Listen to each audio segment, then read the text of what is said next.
Bonsoir à toutes et à tous et bienvenue dans cette nouvelle édition du journal. Il est 19h02. Merci de votre fidélité. Le sénateur Thani Mohamed Soilihi est notre invité. Bonsoir. Bonsoir. Nous reviendrons avec vous sur l'actualité. D'ailleurs, voici les titres de votre journal.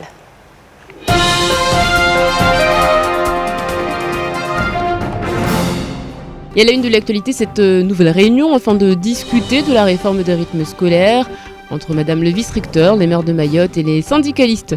Quelle solution pour contenter tout le monde? Les parents d'élèves se sont également invités au rendez-vous. On fait le point. Il manquerait chaque année à Mayotte 500 000 œufs afin de satisfaire la demande de plus en plus grande. Ramadan, Eid et saison de mariage ont eu raison de nos œufs. Les éleveurs, eux, parlent de difficultés liées à la production. Ils en appellent aux écus. Et puis, cette trentaine de personnes qui se sont déplacées ce matin au tribunal pour demander des comptes à cette femme. Elle, c'est la personne accusée d'escroquerie. Elle aurait arnaqué plus d'une centaine de personnes, leur promettant un titre de séjour de 10 ans. Elle aurait touché entre 300 et 4 000 euros pour chaque personne qu'elle a dupée.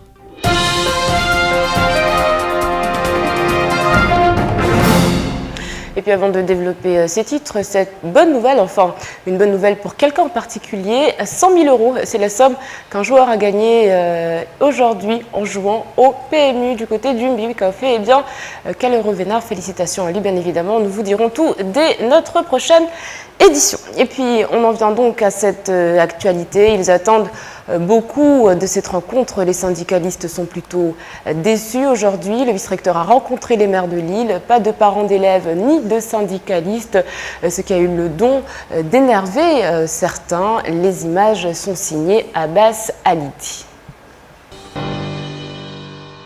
C'est ce qu'on appelle une réunion au sommet. Un par un, les maires se dirigent vers le vice-rectorat où ils sont attendus par Nathalie Constantini. Un important périmètre de sécurité a été mis en place par les forces de l'ordre. Les parents d'élèves ne doivent pas dépasser la grille de l'institution. Cela ne les empêchera pas d'acclamer le président de l'association des maires comme un héros.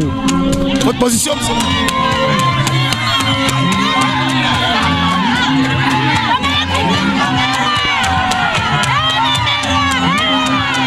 La réforme a bien du mal à passer. Celle-ci peut plus facilement être assimilée dans les écoles sans rotation, mais difficilement pour celles surchargées. C'est l'une des revendications des maires, l'exemption de la réforme pour les établissements en rotation. Néanmoins, les élus restent prudents dans leurs déclarations. Votre position sur le rythme scolaire? On va en discuter avec Madame le vice-recteur et on espère trouver une solution pour que la crise s'arrête. Les conseils des écoles dans les communes concernées ont jusqu'au 25 novembre pour trouver la solution qui devrait être mise en œuvre dès mi-janvier, selon le vice-recteur. L'ambiance donc du côté du vice-rectorat et cette réunion s'est donc déroulée tout l'après-midi. Il aura fallu à la fin de la journée pour savoir ce qui s'est dit. À ce titre, Nathalie Constantini s'est exprimée à la fin du rendez-vous. Je vous propose de l'écouter au micro de Shakila Issouf et Jérôme Comon. On a des terrains d'entente, puisqu'on est tous totalement d'accord pour dire que la loi doit s'appliquer sur le territoire de Mayotte.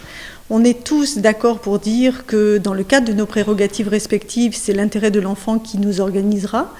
Et on est tous d'accord pour dire aussi qu'il n'est pas question d'avoir quelque chose qui soit uniformisé et qui ne permette pas la mise en place de la réforme des rythmes et de la nouvelle organisation scolaire sur Mayotte, mais qu'il est nécessaire de pouvoir avoir des adaptations liées au contexte spécifique de Mayotte. Et puis, je vous le disais, les parents d'élèves veulent se faire entendre. Ils sont de plus en plus nombreux à converger en direction du vice-rectorat chaque jour. Et ce qu'on peut dire, c'est qu'ils sont très attentifs au discours des syndicalistes. Shakila Issouf, Abbas Alidi et Fred Souleymana. Depuis 2 semaines, les parents d'élèves défilent devant le vice-rectorat en signe de protestation contre l'application des rythmes scolaires. Les parents sont plus déterminés que jamais à se faire entendre. Aujourd'hui, une autre problématique s'invite dans le débat, ne pas défavoriser l'enseignement islamique pour l'enseignement laïque. Et on veut dans ce rythme scolaire que ça soit une école coranique de notre enfants, mais là qu'on a prévu l'école coranique, s'il n'y en a pas, nos enfants ils ne vont pas avoir de bonnes choses. Sans l'école coranique, toujours ça ne va pas bien se passer. La machine de protestation est lancée et rien ne semble pouvoir arrêter les parents d'élèves. Ce matin, les mamans étaient encore plus d'une trentaine devant le vice-rectorat à crier leur mécontentement.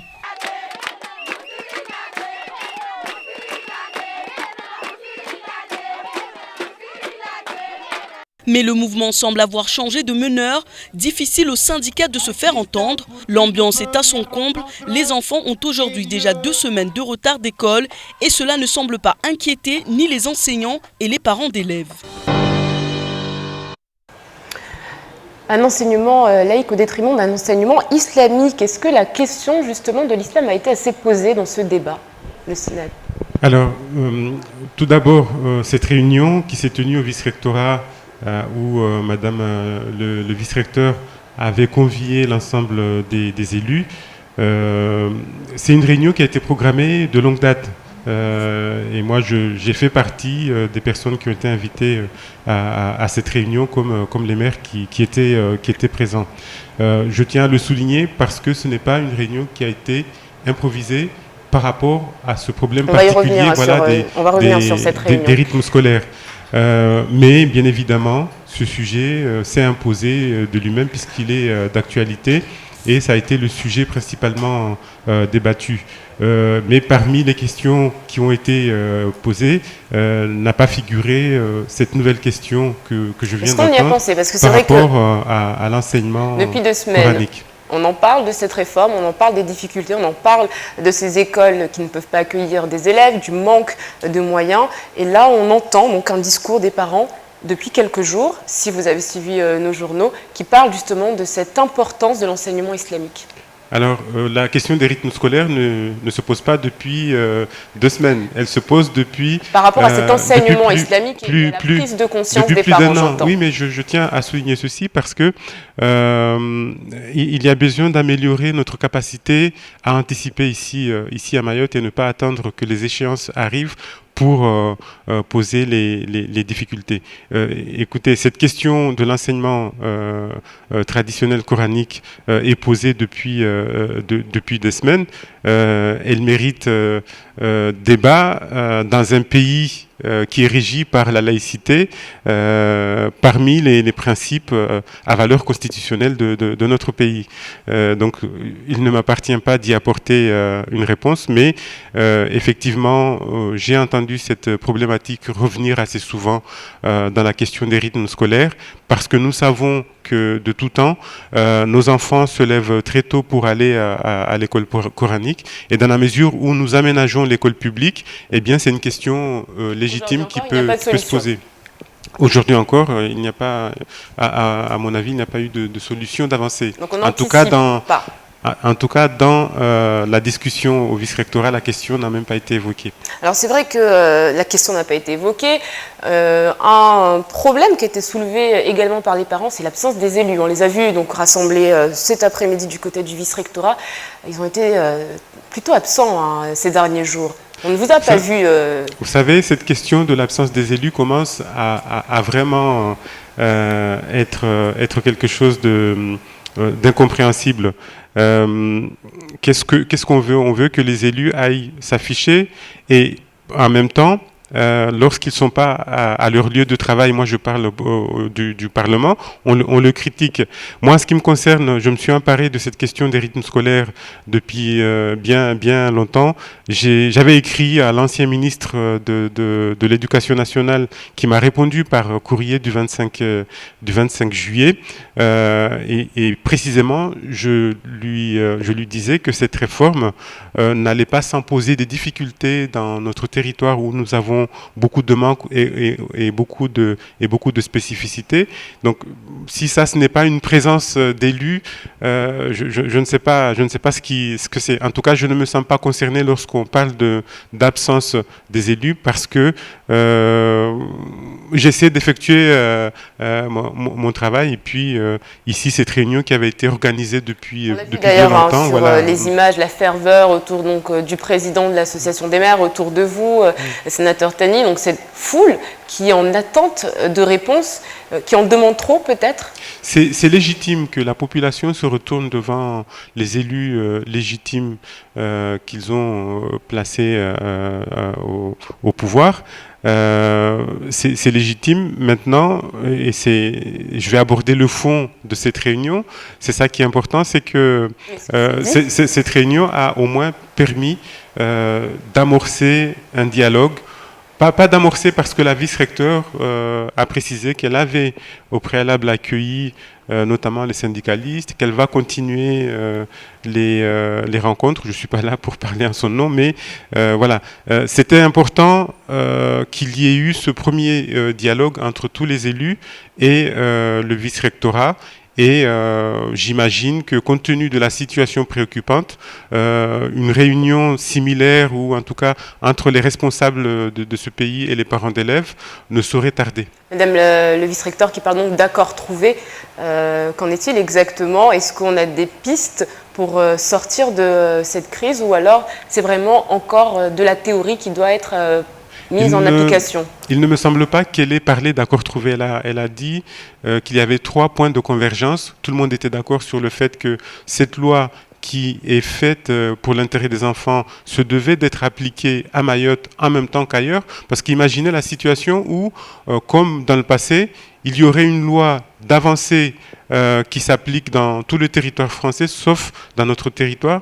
Là, j'aurais vu aussi des gens descendre dans la rue pour dire à Mayotte, il faut toujours... Les lois ne sont pas appliquées à Mayotte, C'était le premier point, que cette loi puisse être appliquée. L'intérêt des enfants qui doit prévaloir parmi tous les autres intérêts en concurrence. Et puis, le troisième point, c'est que nous sommes conscients des difficultés de mise en application de cette loi. Et c'est là où les choses peuvent diverger selon les interlocuteurs. Donc la situation n'a pas avancé finalement? La situation a avancé parce qu'il y a eu cette réunion et qui est annonciatrice d'évolution dans cette crise.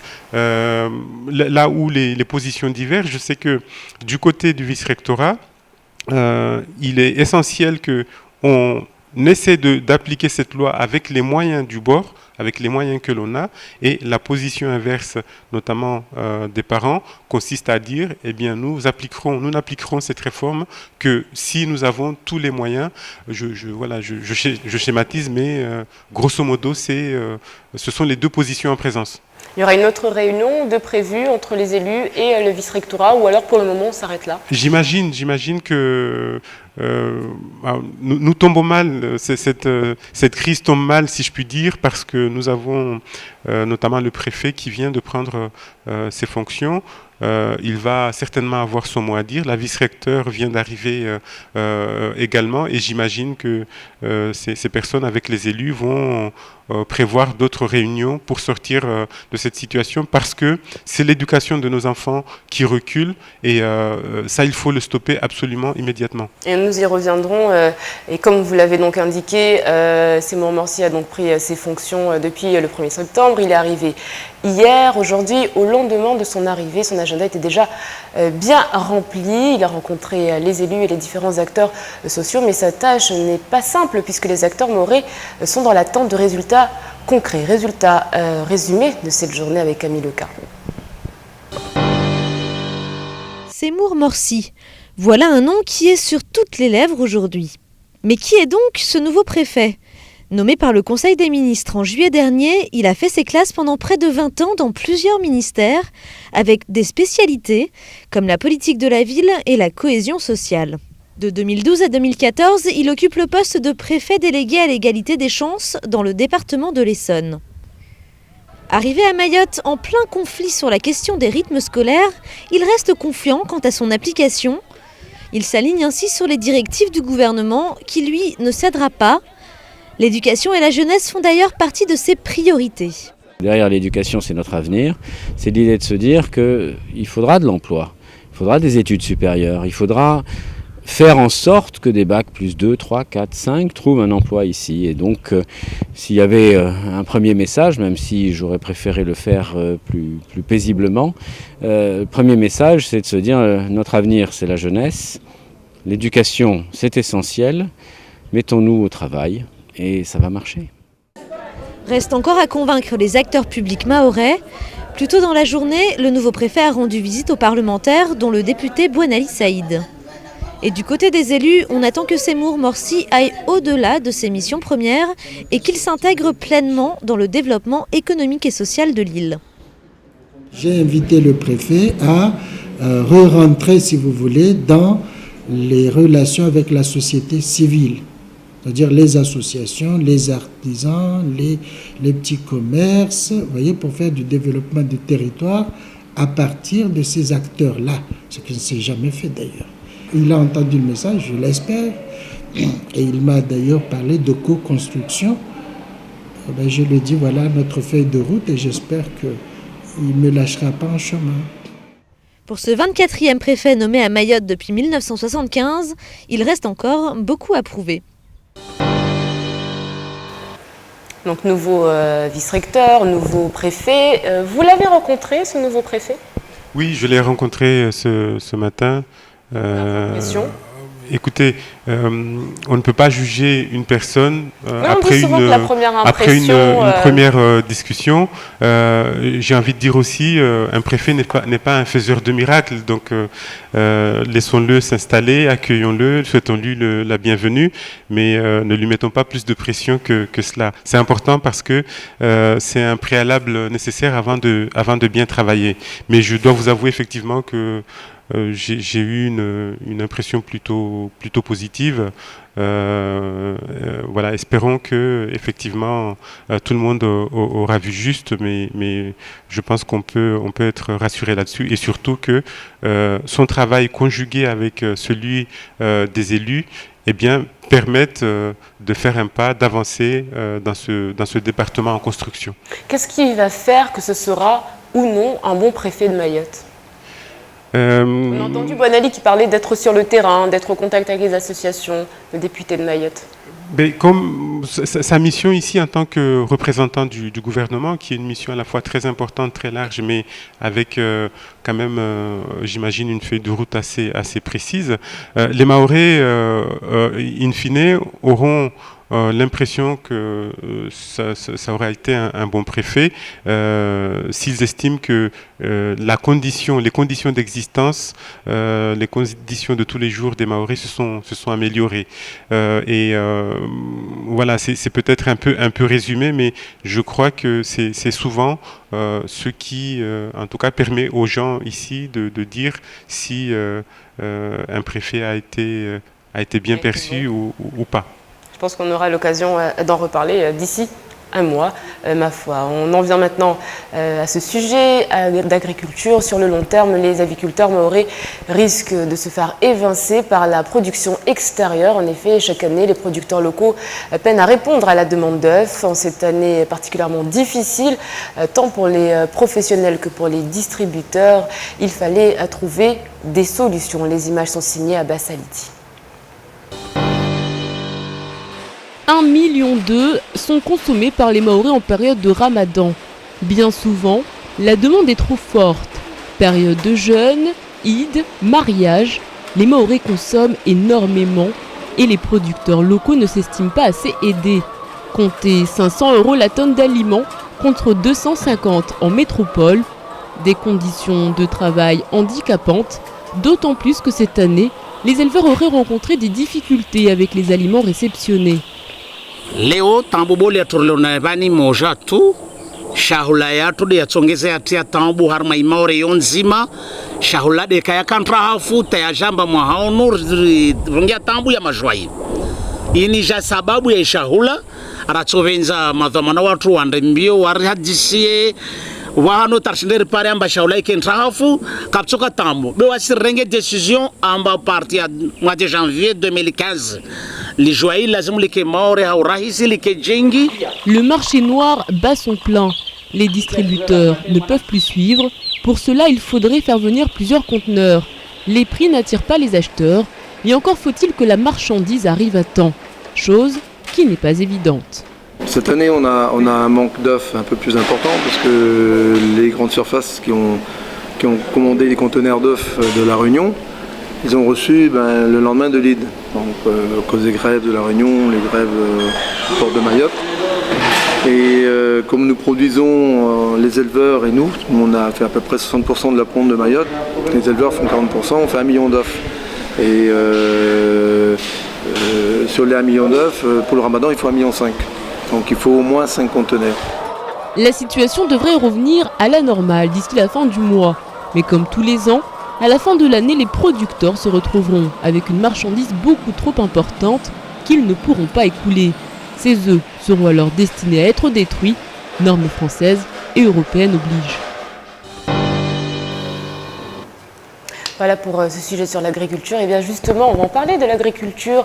On a l'impression que tous nos agriculteurs sont laissés un peu à l'abandon face aux normes françaises, européennes.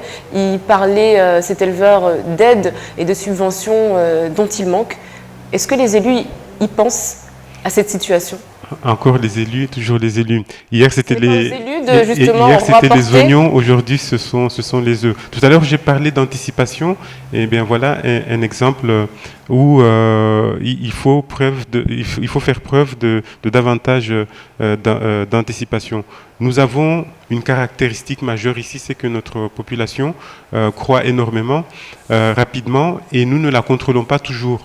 Et moi, quand j'évoque la problématique de l'immigration, c'est par rapport à ses implications réelles sur le terrain. Je ne suis pas en train de mettre la responsabilité sur les œufs, sur l'immigration, mais voilà, ce sont des choses qui jouent. Nous savons aussi que chaque année, nous avons 2 fêtes de l'Aïd, nous avons le mois de Ramadan, et effectivement, il y a lieu de programmer et d'anticiper. Et c'est vrai que les agriculteurs se doivent d'être accompagnés. Là aussi, nous avons entendu ces derniers temps beaucoup parler de fonds européens, et effectivement, énormément d'aide à l'agriculture est prévue dans le cadre des fonds européens. Moi, ce que je peux constater, c'est que les choses s'organisent petit à petit pour avoir échangé avec certains d'entre eux, et notamment mon ami Ali Amboudi, mais aussi le directeur de la DAF. Eh bien, voilà, c'est cette organisation qu'il faut améliorer, qu'il faut amplifier pour encore faire des efforts sur l'anticipation. Parce que la gestion des flux, elle n'est pas propre à chez nous. Les élus ne sont pas donc la solution miracle, il faut peut-être le dire. Ce n'est pas ce que j'ai dit, encore que vous ayez raison, mais voilà, les élus doivent être impliqués comme tout le monde dans cette affaire, mais ce n'est pas qu'une affaire d'élus. Nous avons affaire aussi à du commerce, et la loi du commerce, c'est la loi de l'offre et de la demande. Tout le monde doit mettre la main à l'étrier, pas simplement les élus, pas simplement les agriculteurs de leur côté. Merci beaucoup Tania Ahmed Souali. Dans l'actualité également, cette affaire d'escroquerie ce matin au tribunal correctionnel, une jeune femme d'origine anjouanaise aurait promis des titres de séjour à plus d'une centaine de personnes et aurait ainsi touché entre 300 et 4 000 euros pour chaque titre qu'elle aurait promis de délivrer. Déjà en prison depuis plusieurs mois à La Réunion, elle est escortée ce matin par les gendarmes. Shakila Issouf.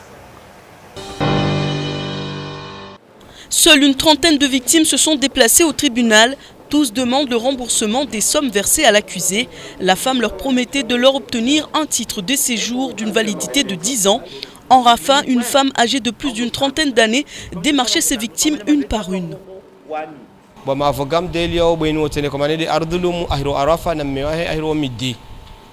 babu wasir simia sirkali mbane irise diemana wasontra kambali nambali mbaguna kada goho wala bakoja kakarungulisa mode hali ranguliswa leo biwa yako bila no muhadisi nole weke wahe hadisi non weke amrengie ziguvu za mwili tongona zikia mono hapo yani kasanye sezambar choliwa markezini bwenunu arabazo Le mari de l'accusé était aussi entendu. Il est accusé de complicité et a été déclaré coupable.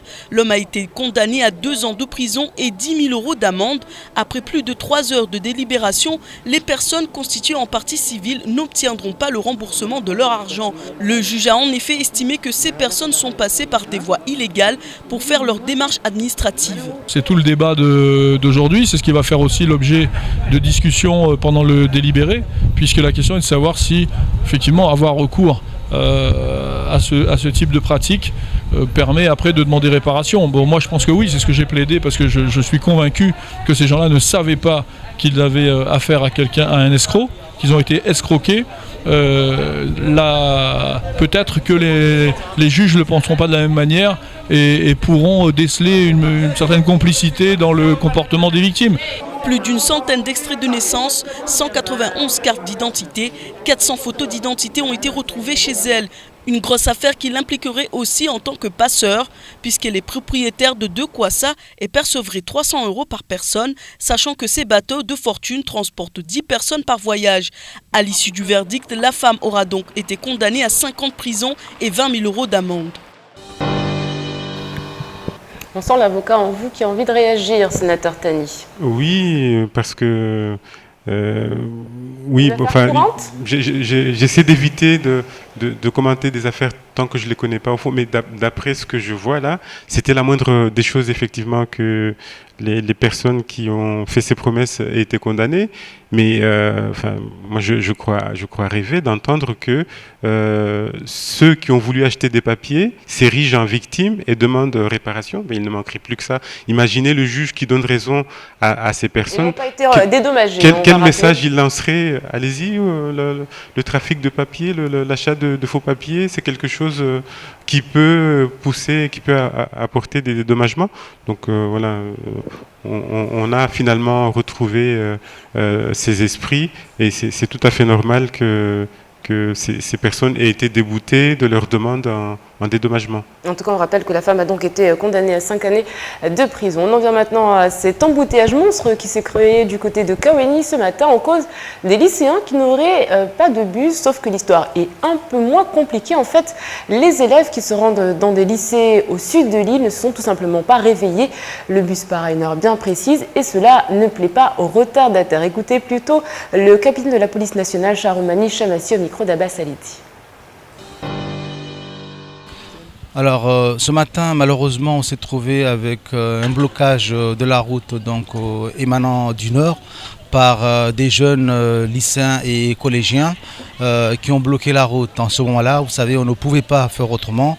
Après avoir essayé de les convaincre donc, de quitter la route sans souci, ils n'ont pas voulu. Et vu l'embouteillage qu'il y avait, sachant très bien qu'il y a des heures d'avion dont certains voulaient absolument prendre les avions, plus ceux qui veulent aller au travail, la police nationale ne pouvait pas faire autrement. Nous avons intervenu pour débloquer donc, cette route en utilisant bien entendu donc, du gaz lacrymogène. Je précise, il ne s'agit pas donc de grenades lacrymogènes, mais il s'agit d'utilisation de ce qu'on appelle une bonbonne lacrymogène dont on a fait sortir un jet qui a permis quand même de débloquer la route rapidement. Attention donc aux retardataires, n'oubliez pas votre réveil demain matin. Merci beaucoup sénateur Tani d'avoir répondu à toutes nos questions. Merci de votre invitation. Demain, n'oubliez pas de souhaiter une bonne fête à Rosalie et à Boniface. On se quitte donc dans quelques instants. La météo d'Ornella Périne suivie du journal en Maoré. Ensuite, vous retrouverez le temps de parole consacré au nouveau préfet de Mayotte, interrogé tout simplement par Patrick Mian. Je vous souhaite une excellente soirée sur KTV Kwaheri.